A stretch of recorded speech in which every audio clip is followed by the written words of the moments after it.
देखिए, सबसे पहले तो मैं भाई सुरेश सिंह जी जिनको उत्तर भारतीय मोर्चा का दोबारा प्रतिनिधित्व मिला है, दोबारा अध्यक्ष बनने का मौका मिला है, सबसे पहले तो मैं उनको बधाई देता हूं। देखिए, भारतीय जनता पार्टी ने उत्तर भारतीय मोर्चा का जिला अध्यक्ष सुरेश जी को बनाया, अच्छी बात है, मैं उनका अभिनंदन करता हूं। पार्टी ने पुनः उनके ऊपर विश्वास जताया है तो मैं उनको बधाई देता हूं, शुभकामना देता हूं। आपके चैनल के माध्यम से उनको पहले मैं बधाई देता हूं कि जिला अध्यक्ष नियुक्त हुए उत्तर भारतीय मोर्चा के। सिंह जी फिर से दोबारा उत्तर भारतीय मोर्चा के जिला अध्यक्ष बने हैं, आपके माध्यम से भी बधाई देता हूं। लेकिन इस बार जो पद उनको मिला है वो पार्टी के सभी लोगों के लिए मिला है और अच्छा काम करेंगे। मेरे तो मित्र हैं वो, मैं उन्हें शुभकामना और बधाई भी देता हूं सुरेश जी को, और वो सबको लेकर चलेंगे, ऐसी कामना, आशा और विश्वास है। उत्तर भारतीय मोर्चा जिलाध्यक्ष की नियुक्ति पर समाज के कई चर्चित चेहरे हुए नाराज। उत्तर भारतीय बीजेपी जिलाध्यक्ष पद पर एक बार फिर उद्योगपति सुरेश सिंह की नियुक्ति से समाज के कई लोगों के साथ साथ बीजेपी पार्टी में भी बवाल मचा हुआ है। सोशल मीडिया के माध्यम से गुटों में बटे उत्तर भारतीय समाज के प्रतिनिधि जमकर सुरेश सिंह की किरकिरी करते नजर आए। भाई का पेपर में फोटो भी आया है। लो भाई, ये देख। लेकिन साथ में ये क्या खबर छपी है? अब घोड़ों की रेस में गधे भी दौड़ेंगे। कुछ ने तो कहा कि जिस व्यक्ति को परिसर के लोग भी नहीं जानते उसे लाखों उत्तर भारतीय परिवार का मुखिया नियुक्त कर दिया बीजेपी पार्टी ने, जबकि बीजेपी पार्टी के पास मीरा भाईंदर में और भी कई विकल्प मौजूद थे। उत्तर भारत के सामाजिक गतिविधियों में अग्रसर रहने वालों का कहना है, जो व्यक्ति राजनीति और समाज में खुद परिचय का मोहताज हो उसे समाज का चर्चित चेहरा बताकर इतनी बड़ी जिम्मेदारी फिर से देना बीजेपी पार्टी द्वारा मूर्खतापूर्ण निर्णय है। हमने उत्तर भारतीय समाज के कुछ एक्टिव लोगों से बात की। सालों से सामाजिक गतिविधियों में अग्रसर रहने वाले ब्रजेश तिवारी के शब्दों में उनका दर्द साफ दिखाई दे रहा था। लास्ट टाइम जब पार्टी ने उनको पद दिया था तो बड़े हाराकिरी में वो पद मिला था उनको, आप तो जानते हैं। और कभी कभी ऐसा रहता है कि भाग्य की बात रहती, बहुत सारे योग्य लोगों को पद नहीं मिल पाया होगा, तो वो भाजपा के कार्यकर्ता है और भाजपा का कार्यकर्ता क्या बोलता है, तेरे फूलों से भी प्यार, तेरे कांटों से भी प्यार, जो भी देना चाहे। तो पार्टी, तू समझा? हाँ, नहीं तू समझा नहीं। दूसरा कार्यकर्ता उत्तर भारतीय होता है भारतीय जनता पार्टी का, तो इतनी बड़ी संख्या के लोगों का नेतृत्व करना है कोई साधारण बात नहीं है। और पार्टी ने बड़े आशा और विश्वास के साथ एक बार पुनः सुरेश सिंह जी को अध्यक्ष का कार्यभार सौंपा है। तो बस पार्टी में लोगों को जोड़ना, लोगों को साथ में लेके चलना, पार्टी और कार्यकर्ता के विश्वास को बरकरार रखना, यही तो एक नेता की और पदाधिकारी की जिम्मेदारी होती है। भारतीय जनता पार्टी का अजय जी एक चरित्र है, आपका चैनल बहुत लोग देखते हैं, मैं जानता हूँ। भारतीय जनता पार्टी में योग्यता की कमी नहीं है, योग्य नेताओं की कमी नहीं है, कार्यकर्ताओं की कमी नहीं है, लेकिन पार्टी ने जो निर्णय लिया है वो पार्टी का निर्णय हम सभी कार्यकर्ता सर्वोपरि मानते हुए उसको स्वीकार करते हैं। उसके लिए आपकी चिंता और चर्चा होनी चाहिए, आपके अंदर रहनी चाहिए। समाज का काम तो आपको करना पड़ेगा, और राजनीति में तो जब तक आप डाउन टू अर्थ आकर जमीन पर उतरकर काम नहीं करेंगे तब तक आप कभी भी सफल नहीं हो सकते। वहीं पूर्व नगर सेवक मदन सिंह ने सुरेश सिंह के बीते कार्यकाल को भूलने में ही भलाई का हवाला देते हुए भविष्य के लिए नसीहत देते हुए जमीनी स्तर पर कार्य करने की बात। पार्टी का एक सिपाही होने के नाते पार्टी ने जो निर्णय लिया, तो हम लोगों का दायित्व है कि पार्टी के साथ खड़ा रहना है। लोगों का नाराज होना भी अपनी जगह पर ठीक है कि भाई हर किसी को, जो कार्यकर्ता सक्रिय है, एक्टिव है, उसको अपेक्षा रहती है कि पार्टी उनको कुछ न कुछ पद दे। शहर में उत्तर भारतीयों की संख्या 5 से 7 लाख है, तो सुरेश सिंह जी को भी अपनी सक्रियता बढ़ानी पड़ेगी।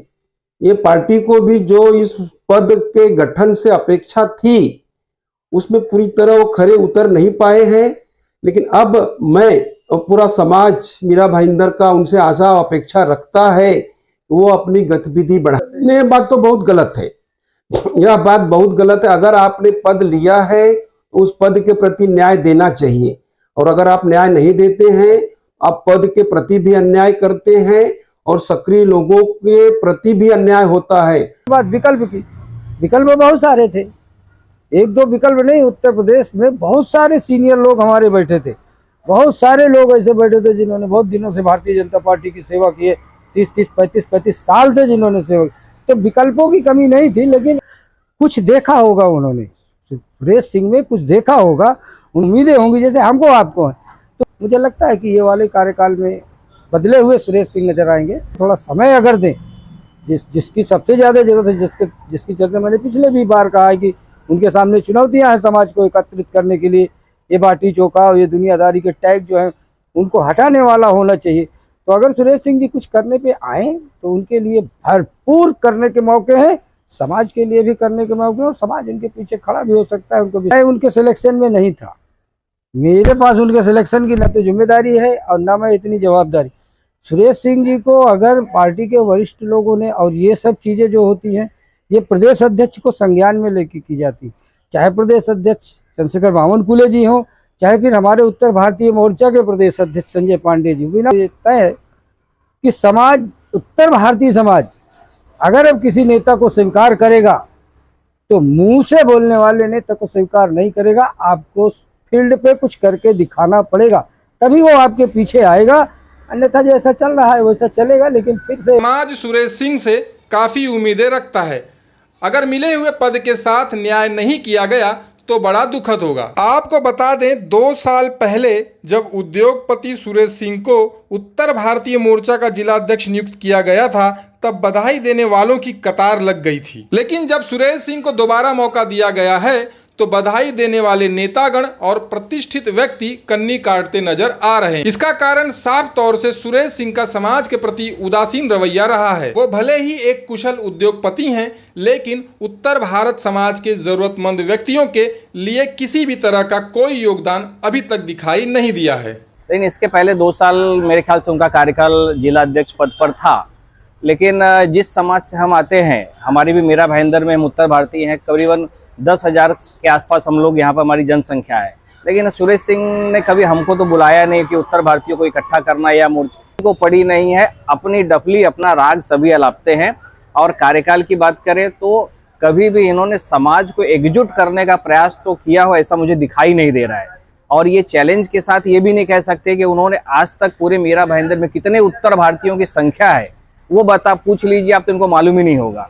या फिर जिस कम्युनिटी से आते हैं, क्षत्रिय समाज से आते हैं, कितने क्षत्रिय वंशी यहाँ पर हैं, कितने राजपूत यहाँ पर, शायद वही भी उनको मालूम नहीं होगा। ब्राह्मण समाज यहाँ बड़े तबके पर है, उनको शायद उनकी भी संख्या नहीं मालूम होगी। तो हम ओबीसी की क्या बात करें, ओबीसी तो बहुत ज़्यादा बहुल संख्या में यहाँ पर है, लेकिन उनको शायद इसका नॉलेज होगा ही नहीं, ऐसा मेरा मानना है। कि उत्तर भारतीय नेता बनना और उत्तर भारतीयों को पकड़ना, उनको मिलना, उनसे एकजुटता बनाना, समरसता बनाना, समरसता नहीं होती है, यहाँ समर चलता है, जातिवाद का समर।